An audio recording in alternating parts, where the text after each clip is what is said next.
যারা আমার ভিডিওটা দেখছেন তারা আমার ভিডিওটাকে লাইক করুন এবং যারা আমার চ্যানেলটা রেগুলার দেখেন তারা আমার চ্যানেলটাকে সাবস্ক্রাইব করুন। মোহামেডান দিল্লি এফসির ম্যাচটা যুব ভারতীতে খেলতে চলেছে, যেটা সন্ধ্যে 6টা থেকে অনুষ্ঠিত হবে 13ই এপ্রিল।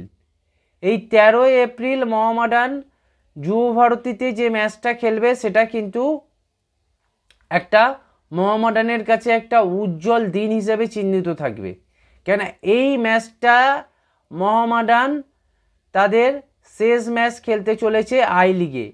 হয়তো মোহামেডানের এই আই লিগের যাত্রাটা এই বছরই শেষ হয়ে গেল, আর হয়তো কোনো দিনও মোহামেডানকে আই লিগ খেলতে হবে না। তাই এটাই বলা উচিত যে আই লিগ মোহামেডানের জীবন থেকে চলে গেল, নতুন করে আইএসএলের সূচনা হলো। এই ম্যাচটা তাই মোহামেডান সমর্থক এবং কর্মকর্তা সকলের কাছেই খুবই একটা আনন্দের বিষয় এবং অত্যন্ত গুরুত্বপূর্ণ বিষয়। লাস্ট ম্যাচটা খেলে তারা আইএসএলে প্রবেশ করবে এবং আই লিগকে বিদায় জানাবে। এই ম্যাচে মোহামেডানের হয়ে যারা খুব গুরুত্বপূর্ণ ভূমিকা নিতে পারে, যেমন ডেভিড হয়তো এই ম্যাচে মোহামেডানের হয়ে শেষ দেখা যেতে পারে, কেননা ডেভিডের সঙ্গে ইস্টবেঙ্গলের একটা প্রি কন্ট্রাক্ট হয়ে রয়েছে, যেটা অনেকটাই কনফার্ম দেখা যাচ্ছে। যদি দিব্যেন্দু বিশ্বাস কোনোভাবে ডেভিডকে বুঝিয়ে রেখে দিতে পারে তাও ভালো, না হলে ডেভিড হয়তো ইস্টবেঙ্গলের দিকেই যাচ্ছে। তাই বেশ কিছু প্লেয়ারের মোহামেডানের জার্সিতে এটা শেষ ম্যাচ হতে চলেছে। তাই যারা যারা এই ম্যাচটা খেলবে এবং যাদের শেষ ম্যাচ, তাদেরকে আমরা আমাদের তরফ থেকে কংগ্রাচুলেট করছি, কেননা তারা আই লিগে মোহামেডানকে যেভাবে ফুটবল খেলে জিতিয়েছে, তাদের জন্য আমরা সবসময় একটা আমাদের মনে আলাদা জায়গা করে রাখবে এই প্লেয়ারগুলো, কেননা তাদের এফার্ট ছাড়া এই যাত্রা সফল হতো না, আই লিগ থেকে আইএসএলে যাওয়ার কথা।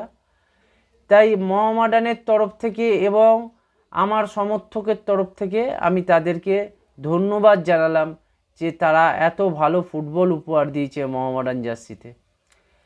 তাই এই ম্যাচটা যেমন একটা আনন্দের ম্যাচ, তার সাথে বেশ কিছু প্লেয়ারের একটা বেদনারও ম্যাচ থাকবে। তাই আমরা বেদনার কথাটা বলবো না, সব সময় আনন্দের কথাটাই বলবো। মোহামেডান আইএসএলে প্রবেশ করুক এবং আইএসএলে গিয়ে উন্নত মানের ফুটবল উপহার দিক, এটাই আমাদের কাম্য। মোহামেডান এই ম্যাচে যে জিনিসটা করবে, প্রচুর নতুন প্লেয়ার যারা খেলেনি তাদেরকে চান্স দিয়ে দেখবে তাদের মধ্যে এই আইএসএলের ম্যাচগুলো খেলার কতটা কোয়ালিটি আছে এবং তাদের মধ্যে কি পোটেনশিয়াল আছে যে তাদের আইএসএলে গিয়ে অত্যন্ত ভালো মানের টিমগুলোর সাথে কমপ্লিট করতে পারবে কিনা। তাই এইগুলোকে একটু নজর দিয়ে নেবে।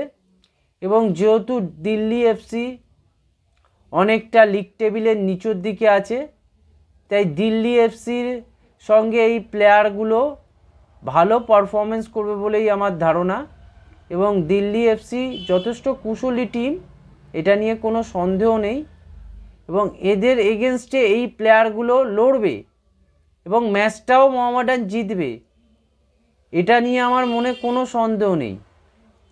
কেননা মোহামেডানের এইসব প্লেয়ারগুলো অলমোস্ট দিল্লি এফসির থেকে ভালো প্লেয়ার বলেই আমার মনে হয়।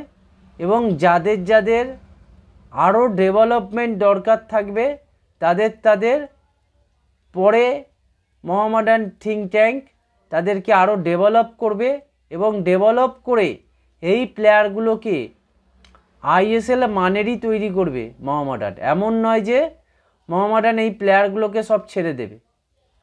তাই ভালো প্লেয়ার মোহামেডানের যেমন তৈরি করে নিচ্ছে মোহামেডান দীর্ঘদিন ধরে, সেইভাবেই মোহামেডান আস্তে আস্তে এগোচ্ছে। মোহামেডান পরের বছর প্রস্তুতি হিসেবে এই ম্যাচটাকে দেখছে। অ্যান্ড্রি চেঙ্গিসভ খুবই ভালো মানের একটা কোচ। এই কোচটা মোহামেডানকে অনেক সাফল্য দিয়েছে, অনেক ভালো ফুটবল উপহার দিতে পেরেছে এই কোচটার আন্ডারে, অ্যান্ড্রি চেঙ্গিসভের আন্ডারে। তাই এই কোচ কিন্তু একজন দক্ষ প্রশাসক। তিনি জানে কোন প্লেয়ারকে ডেভেলপের দরকার আছে আর কোন প্লেয়ারকে আমরা পরের বছর সরাসরি আইএসএলে নিয়ে যাব এবং আইএসএলে খুব ভালো এরা পারফরমেন্স করবে, সেই নিয়ে কিন্তু মোহামেডান থিঙ্ক ট্যাঙ্কের কোনো দ্বিমত নেই। তাই মোহামেডান এই প্লেয়ারগুলোকে জাস্ট একটু ঝালিয়ে নেবে এই ম্যাচে। এই ছিল আজকের ভিডিও। আপনারা চ্যানেলটাকে সাবস্ক্রাইব করুন, ভিডিওটাকে দেখুন এবং ভিডিওটাকে শেয়ার করুন।